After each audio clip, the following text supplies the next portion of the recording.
Hello, this is Tim Campbell at Action Coach Business Coaching with my Survive and Thrive Business Spotlight series.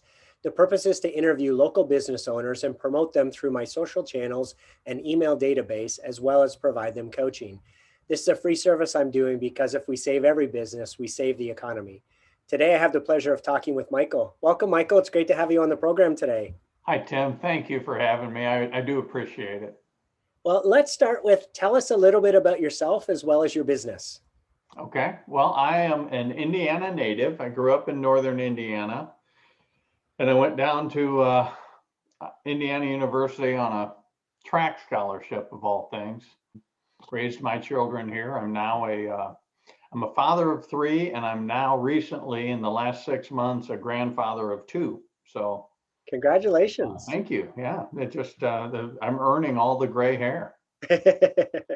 Um, Flex Capital is a business that I started with my middle child, my son. I have two sons, oldest and middle, with my middle child about 3 years ago. And there are reasons for that. I'm sure you're going to ask me more questions, but Tell us what Flex Capital is. okay. So we started Flex Capital, or I formed the idea around Flex Capital. I'd been in lending for 25 plus years. My son had gotten into it and was doing very well in lending.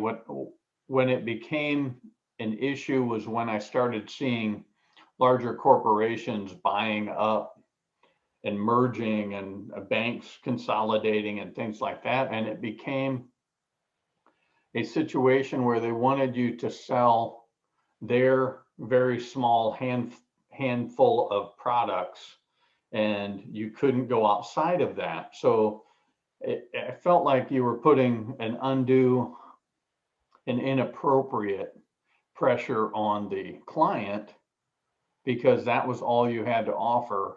And that was, if it didn't fit in your box, you couldn't do it. And that is, I hate to say it, a little bit of the way of especially the brick and mortar bank. So I am an independent broker. I have currently 163 banks and non-banks that I utilize for specific types of loans for customer needs. The benefit of, I don't like the word alternative, but it's an alternative to brick and mortar banks. The benefit of working with an alternative broker, such as myself, is one, the personalized service. And I'm really going after a financial solution that fits not only where you're at, but where you're trying to go. So there's some guidance in there, and sometimes the client is really good at what they do, but they're not necessarily good at understanding how to get to the next level. And that's where my son and myself, or our team, will kind of take apart their situation, discuss it, learn from them, ask them a lot of questions, and then step back, customize a strategy that's going to help them get from A to Z. And excuse me, there's not always one answer. And sometimes it's a series of 4 or 5 answers to get to the end result, but it's putting a strategy together and guiding them through that. Yes. So, Michael, what's been the greatest impact that COVID has had on your business? Uh, there's a negative answer and a positive answer. So I'm going to go with the negative answer. I'm going to give you both, but I'll start with the negative because it forced the positive. I have a rather unique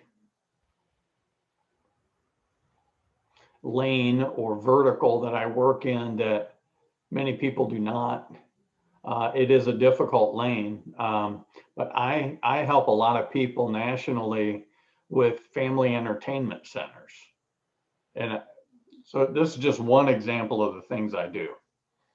And pre-COVID, the scariest part to that for a lender was the fact that there was usually a food and beverage facility in there, and they didn't like that because most lenders don't want to lend to restaurants. It's a very risky business. Less than 10% survive, and now it's even harder.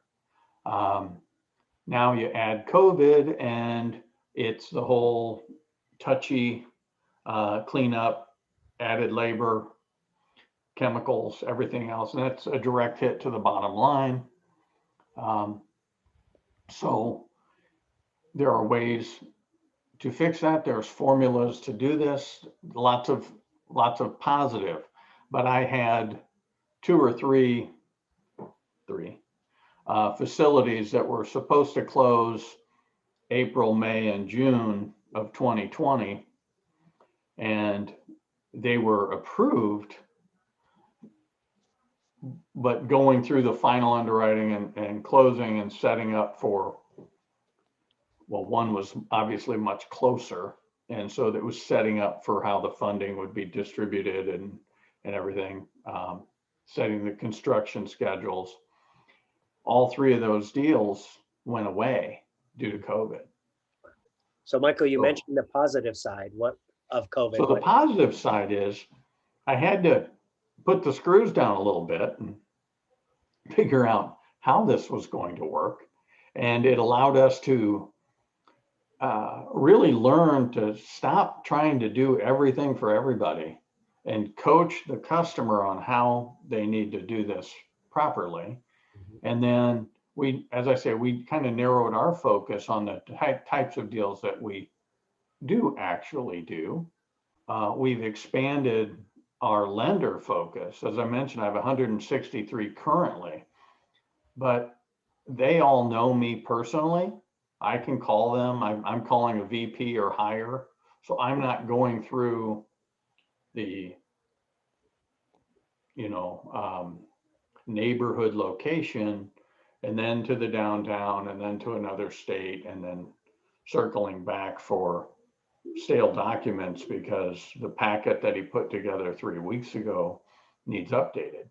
But the benefit of a broker such as myself, or there are others, people don't have to use me. I wish they would, but they don't have to.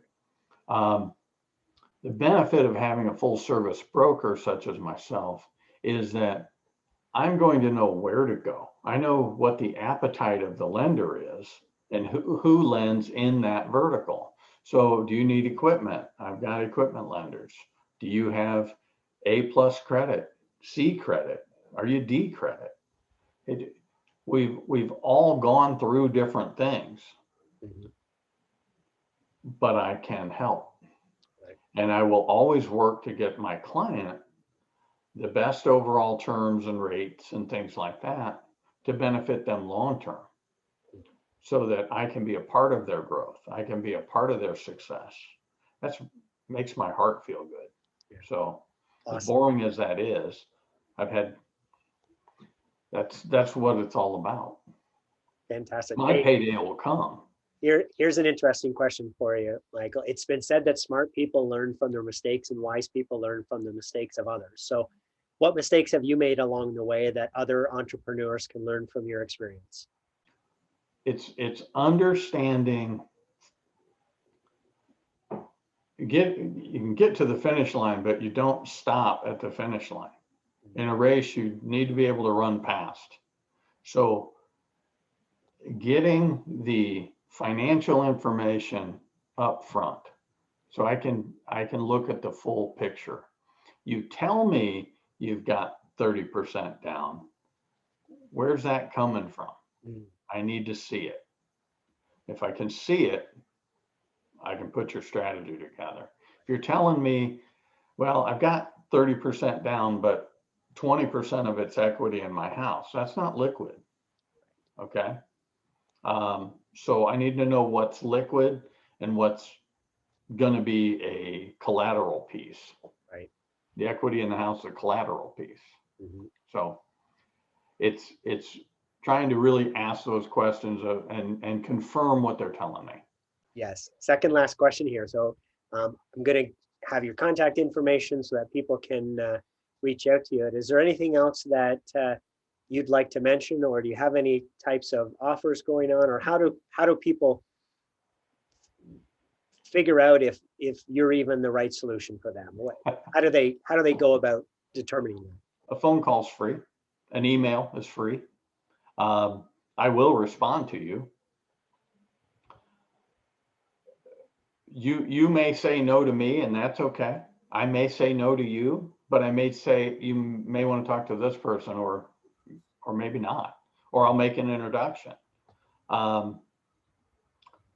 Two things that we do very, very well. We do SBA loans very, very well.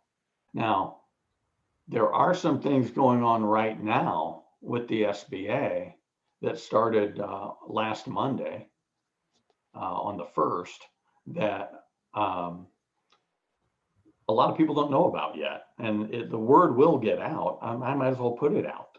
So right now, the SBA is waiving many of their fees and actually paying for some of your loan process for the first 6 months. So right now, if example on an SBA 7A loan, that's a loan that any individual for a business can qualify for up to $5 million. But for example, if you borrowed $2 million and 25 years from now, you decided to do something else, you still have $3 million available. So it's 5 million per person over their lifetime. Okay.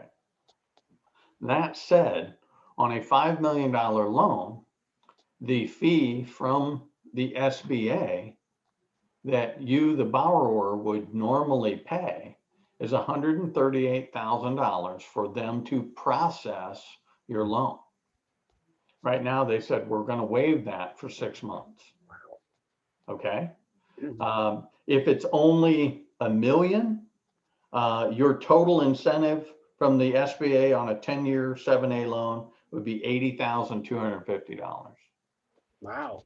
Your fee on that was 26. They'd waive that.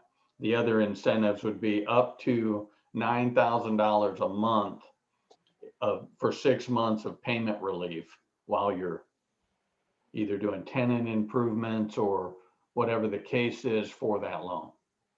So your total incentive 80,000. Total incentive on the 5-year, or on the 5 million, excuse me, not 5-year, 10-year loan is 192,000.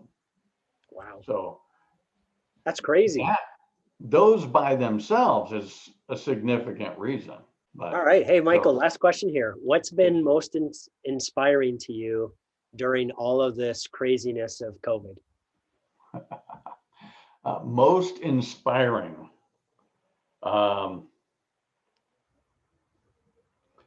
Well, let's see.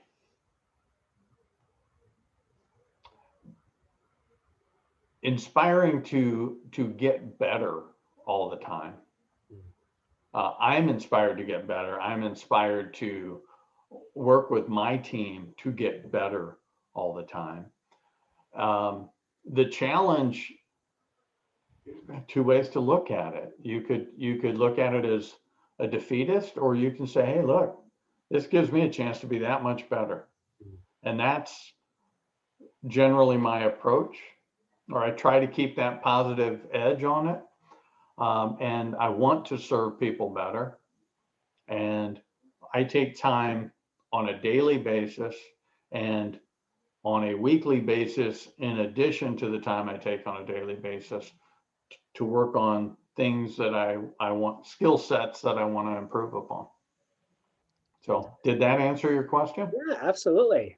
Okay. Appreciate you, Michael. I appreciate your time today and sharing those insights and the experiences that you've had along the way. For those listening, if you are looking for lending and would like to take advantage of Michael's free opportunity to give him a call or email him, as you heard through this interview, he's going to spend the time with you to really help you understand what's right for you and your situation. And if he can't help you, he'll let you know that as well. So please reach out to Michael, take advantage of that offer. Michael, it's been a pleasure. Oh yeah, sorry, go Can ahead. I add one thing? For sure. The one thing I wanted to mention on those SBA loans, this is a very limited time frame that the SBA will be doing this. It is February 1st to September 30th. My concern is that people will wait and try to do something in late June, July, August. Sure. And unfortunately, there's going to be a tremendous bottleneck. So I would encourage, if you are considering an SBA loan for a business or a partner buyout or acquisition or something like that, get started sooner than later. Wonderful. Awesome. Thank you for that advice. Michael, it's been a pleasure having you on today, and I wish you tremendous success in your business. Thank you, Tim. Appreciate it. My best to you. Thank you. Thanks. Take care.